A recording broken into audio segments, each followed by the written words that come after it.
So for most of you that thinks that fertilizer is healthy, whenever I talk about synthetic fertilizer, you always come to attack me. You think using it does not affect climate or does not pollute the environment. I want you to hear from my senior colleague.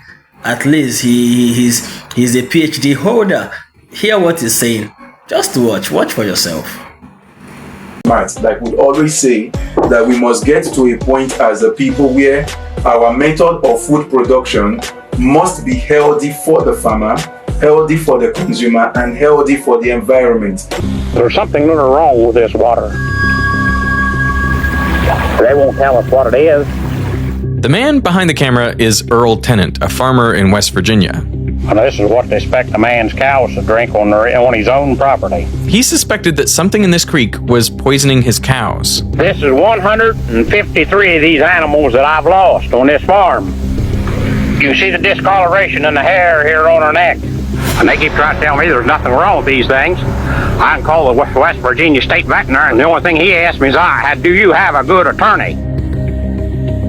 Earl was desperate, so he hired a lawyer. He came to our offices armed with boxes of VHS videotapes. He started watching these videotapes, and, there was a serious problem here. There's something wrong with this cow. Slobber's running clear to the ground. The animals were wasting away, and they were skin and bones, and they had tumors and black teeth, and you could see on the videotape white foam coming out of the pipe on this landfill next door, with these animals standing in the white foam. The hair on their hooves was being eaten off by whatever was in the water. It is either the rain will wash it off through leaching, or number two, it is pushed so deep into the ground that the plant cannot access it. Which means if we assume that the plant is able to take 1/3, it means every time a farmer applies a bag of fertilizer on his farm, 2/3 of that money is either washed away or pushed too deep into the ground that it even contaminates the soil water. So not only are you throwing away money, you are poisoning the place where you need to grow, you are poisoning the water source. But in soilless farming, whatever nutrients the plant does not take remains within the system. I hope you're now convinced that synthetic fertilizer actually pollutes the environment and destroys the climate.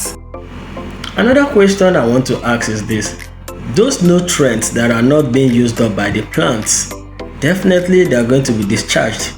The substrates after farming, how is it being discharged? How is those nutrients, those fertilizer being extracted and discharged carefully that it will not still go down and pollute the underground water? That is the question.